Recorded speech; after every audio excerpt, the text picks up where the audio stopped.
Hello friends, welcome to my channel. இன்றைக்கி நம்ம இந்த வீடியோவில் மலையாளத்தில் ரிலீஸ் ஆன திடம் படத்தோட ரிவ்யூ தான் பார்க்க போகிறோம். இந்த படத்தோட கதையை பற்றி பார்த்தோம்னா, ஹீரோ வந்து புதுசாக எஸ்ஐயாக இடுக்கி பக்கத்தில் இருக்கிற ஒரு ஸ்டேஷனில் ஜாயின் பண்ணுறாரு. அந்த ஊர் வந்து பீஸ்ஃபுல்லாக எந்த பிரச்சனையும் இல்லாமல் தான் போய்கிட்டு இருக்கு. அப்போது ஒரு நாள் அந்த ஊரில் ஒரு பாடி ஒன்று கிடைக்கிது. அந்த கேஸை விசாரிச்சுட்டு இருக்கும்போதே ஒரு ராபரி ஒன்று நடக்குது. அந்த கேஸையும் விசாரிச்சுட்டு இருக்கும்போது தொடர்ந்து 2 கொலைகள் நடக்குது, 2 பாடியும் கிடைக்கிது.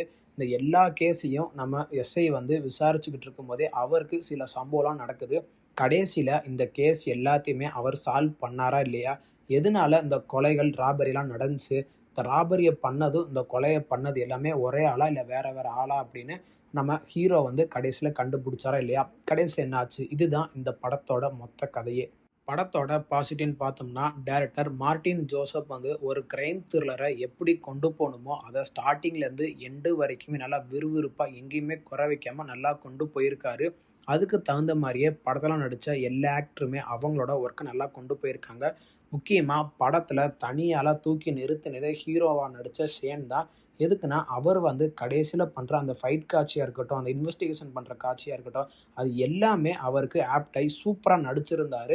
கடைசி கிளைமேக்ஸில் ஒரு சம்பவமும் பண்ணுவார். அதெல்லாம் உண்மையிலேயே எதிர்பார்க்காத மாதிரி டேரக்டர் வேறு லெவலில் காமிச்சிருக்காரு. படத்தில் ஒர்க் பண்ண எல்லா டெக்னீஷியனுமே அவங்களோட ஒர்க்கை நல்லா கொண்டு போயிருக்காங்க. முக்கியமாக சினிமாட்டோகிராஃபர் வந்து அந்த போலீஸ் இன்வெஸ்டிகேஷன் பண்ணுற சீனாக இருக்கட்டும், அந்த எவிடன்ஸை கலெக்ட் பண்ணுறதா இருக்கட்டும், அது எல்லாத்தையுமே சினிமாட்டோகிராஃபர் நல்லா காமிச்சிருக்காரு. அதே மாதிரி போலீஸ் ஸ்டேஷனில் நடக்கிற அந்த ஃபைட் காட்சியை ரொட்டேட்டிங் ஷாட்டில், ட்ரோன் ஷாட்லாம் நல்லா காமிச்சிருக்காரு. அதே மாதிரியே அந்த பாடி கிடச்ச இடத்துல அந்த எவிடன்ஸ் எல்லாத்தையுமே கலெக்ட் பண்ணி அதை இன்வெஸ்டிகேஷன் பண்ணுறக்காண்டி ஒரு இடத்துக்கு அனுப்புவாங்க. அதில் சில தடயம்லாம் கிடைக்கும். அந்த தடயத்தை அழிக்கிறதுக்காண்டி சில ஆட்கள் ட்ரை பண்ணுவாங்க. அந்த காட்சியெல்லாம் சினிமாட்டோகிராஃபர் நல்லா காமிச்சிருக்காரு. படத்தோட மியூசிக்குன்னு பார்த்தோம்னா, படத்தில் பேக்ரவுண்ட் ஸ்கோர் வந்து உண்மையிலே வேறு லெவலில் போட்டிருக்காரு மியூசிக் டைரக்டர் ஸ்ரீராக். எதுக்குன்னா, படத்தில் பெருசாக பாட்டுன்னு சொல்கிறதுக்கு ஒன்றுமே இல்லை. ஒரே ஒரு பேக்ரவுண்ட் ஸ்கோரை வச்சு படத்தை ஃபுல்லாக கொண்டு போயிருக்காங்க. அதில் கடைசி கிளைமேக்ஸில் போட்ட அந்த பேக்ரவுண்ட் ஸ்கோர் வந்து உண்மையிலே வேறு லெவலில் இருந்துச்சு. இந்த படத்துக்கு இன்னொரு பாசிட்டிவ்னு பார்த்தா நம்ம பேக்ரவுண்ட் ஸ்கோரை சொல்லலாம். படத்தில் டேரக்டர் வந்து ஸ்டார்டிங்லேருந்து எண்டு வரைக்குமே ஒரு கிரைம் த்ரில்லரை எப்படி மக்களுக்கு கொண்டு போய் சேர்க்கணுமோ அதை பண்ணியிருக்காரு. அதே மாதிரியே படத்தில் இன்வெஸ்டிகேஷன் பண்ணுற சீனாக இருக்கட்டும், ஃபேமிலி ட்ராமாவாக இருக்கட்டும், எமோஷனாக இருக்கட்டும், இது எல்லாத்தையுமே கனெக்ட் பண்ணுற மாதிரி கடைசியில் ஒரு ஃப்ளாஷ்பேக்கை காமிப்பாங்க. அதெல்லாம் உண்மையிலேயே எதிர்பார்க்காத மாதிரி ஒரு சம்பவமாக அமைஞ்சிச்சு. அது வந்து நம்ம ஹீரோவுக்கு ஒரு மிகப்பெரிய அதிர்ச்சியாகவும் அமைஞ்சிச்சு. எதுக்குன்னா, அவர் கூடயே இருக்கிற ஆட்கள் வந்து அவருக்கு பண்ணுற அந்த சம்பவத்தெல்லாம் எதிர்பார்க்காம அவர் வந்து கடைசியில் போட்டு தாக்குவார் எல்லாத்தையுமே.